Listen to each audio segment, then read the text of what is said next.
नमस्कार मैत्रिणींनो, श्री स्वामी समर्थ. मी आहे अमृता आणि माझ्या ब्लॉगमध्ये तुमचं खूप खूप स्वागत आहे. तर उन्हाळा अजून संपलाच नाही तोपर्यंत बघा पावसाळा सुरू झाला आहे. वातावरणामध्ये काय चेंज झालं आहे काय माहिती, पण यावर्षी पावसाळा इतक्या लवकर सुरू झाला आहे ना, तर असं वाटतं की आता पावसाळाच आहे. म्हणजे श्रावण महिना असतो ना तसा मोठा पाऊस पडतोय जोराचा. 3-4 दिवस झालं कंटिन्यू असा पाऊस दुपारनंतर येतोच आहे. त्यामुळं उन्हाळा वाटतच नाही. मे महिना तर अजिबात वाटतच नाही, पावसाळाच वाटतोय. बघा व्हिडिओमध्ये किती मोठा पाऊस पडतोय आणि त्याच्यामुळं ना एकदम ढगाळ आणि पावसाळी किचकिच वातावरण झालेलं आहे. तर माझी तयारी चालू आहे गावाला माझ्या माहेरी जाण्यासाठी आणि घरामधली कामाची लगबग पण सुरू आहे. घरामध्ये घाण ठेवून किंवा पसारा राडा पसारा असतो किंवा कचरा ठेवून तसंच निघून जाणं मला बरोबर वाटत नाही म्हणून. आणि या आठवड्यामध्ये इतकी धावपळ झाली ना माझी, घरामध्ये नव्हतेच असं माझं झालं होतं. कारण काही ना काही कारण आणि काही ना काही काम निघायचं, त्याच्यामुळं मी बाहेर गेली की अख्खा दिवस जायचा. त्याच्यामुळं घराकडे थोडंसं दुर्लक्षच झालं होतं. आणि आता एकाच दिवशी मला सगळा लोड आलेला आहे, पण केल्याशिवाय पण जमत नाही. तर आता मी व्हिडिओ करते, तर रियांश बघा मध्ये मध्ये कसा करतोय किंवा त्याला माझ्याशिवाय दुसरं कोणी नसतं किंवा त्याची आजी, आम्ही दोघीच घरी असतो ना, मम्मी आणि मी. त्याच्यामुळे तर तो जास्त खोडकर बनला आहे. आणि असं माझं काही काम चाललं असेल किंवा मम्मीचं काही काम चाललं असेल ना, तर तो येऊन खोड्या करतो. पाऊस 2-4 दिवस येतोय त्याच्यामुळे ना कपडे बाहेर टाकू शकत नाही. कारण जरी भिजत नसली ना तरी गार हवेने ती ओलसरच राहतात, सुकत नाहीत. त्यापेक्षा घरामध्ये दोरी बांधून टाकली ना तर ते लवकर सुकतात, कारण रात्रभर दिवसभर फॅन चालू असतो त्याच्यामुळे. तर बघा हॉलमध्ये पाऊस सुरू झाला ना आमच्या नेहमी असा पसारा असतो कपड्यांचा. आज थोडा सकाळी पाऊस कमी होता त्याच्यामुळं ना लवकर कपडे धुवून घेतले आणि ते बाहेर टाकली होती. आणि जी रात्रीची कालची जी होती ती रात्री घरामध्ये टाकली आणि ती सुकलेली आता जागेवर लावते. तर कपडे असली ना हॉलमध्ये खूप पसारा वाटतो आणि खूप असं गर्दी वाटते, त्यामुळं चांगलं पण नाही वाटत.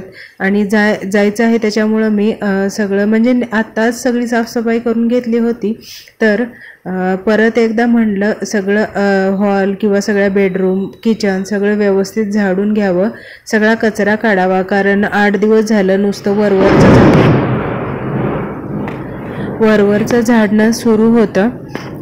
त्याच्यामुळं ना व्यवस्थित साफसफाई काही होतच नव्हती. आज रियांश पण जरा व्यवस्थित खेळत होता, बाहेरच होता तो. ऊन पण कमी होतं त्याच्यामुळं म्हणलं चला आपण आपले कामाला सुरुवात करूया. आणि त्याच्यानंतर तो घरात आल्यानंतर त्याला TV लावून दिला आणि माझं काम मी करायला घेतलं. पावसाळी वातावरण असल्यामुळे ढगाळ वातावरण असल्यामुळे खूप अंधार वाटतोय. तर लाईट लावून सुद्धा घरामध्ये खूप अंधार असं वाटत होतं की संध्याकाळचे 6-7च वाजलेत.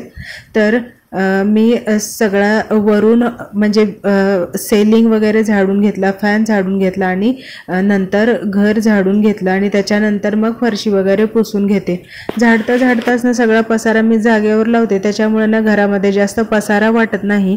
रियांशनी कितीही वेळा दिवसातून खेळणी काढू द्या किंवा पसारा काढू द्या, मी तितक्या वेळा ते जागेवर लावते. त्यामुळे जराशी तरी घरामध्ये रिकामी जागा मिळते. नेहमी मी फरशी मॉपने पुसते, पण मॉपने पुसल्याने माझं एक मानाचं समाधानच होत नाही. म्हणजे मॉप हा प्रत्येक कोपऱ्यामध्ये जात नाही, तो मधूनच पुसल्यासारखा वाटतो आणि असा जोर लागला जात नाही फरशी पुसताना असं मला वाटतं मॉपने. म्हणून मला जेव्हा वाटतं की आज फरशी खूप घाण झाली आणि तिला जरा व्यवस्थित पुसणं गरजेचं आहे, तेव्हा मी सरळ बादली घेते, बादलीमध्ये पाणी घेते, त्याच्यामध्ये डेटॉल आणि पावडर टाकते थोडीशी आणि मग कपड्याने फरशी पुसते. याने काय होतं माहिती आहे का, सगळा कोपऱ्यातला सगळा कचरा असेल ना तर तो बोटाने किंवा कपड्याने हाताने काढता येतो. तर चला आजच्या दिवसाचं माझं शेवटचं काम आणि महत्त्वाचं होतं ते बॅग पॅक करणं. कारण उद्या तर मला निघायचं आणि कसलीच तयारी नव्हती. तर मी पहिल्यांदा बॅग पॅक करून घेतली. आणि विशेष म्हणजे माझं काही नसतं, माझ्या कपड्यांचं 1-2-3 ड्रेस घेतले तर झालं. एवढे काय मला कपडे लागत नाहीत. पण रेयांचे सगळे व्यवस्थित औषधं घ्यायची, परत कपडे घ्यायची, त्याची जास्तच कपडे घ्यावी लागतात किंवा इतर काही गोष्टी असतील ना तर त्या व्यवस्थित आणि आठवणीने पहिल्यांदा पॅक करून ठेवावे लागतात आणि त्याच्यानंतर मग माझी एखादी वस्तू राहिली तर मला काही वाटत नाही, कारण माझ्या इथं कपडे आहेत तर गावी पण आहेत आणि ज्या बाकीच्या लागणाऱ्या गोष्टी आहेत तर माझ्या बहिणी पण आहेत, त्यांचं मी यूज करू शकतो. त्यामुळे मला माझं टेन्शन नाही. मला फक्त मेन महत्त्वाचं असतं ते रेयांच्या कपड्यांचं किंवा त्याला लागणाऱ्या गोष्टींचं. ते पहिल्यांदा पॅक करून ठेवलं ना तर मग बाकीच्या गोष्टीचं काही टेन्शन नसतं. तर चला मी आज इथेच थांबते. Bye bye.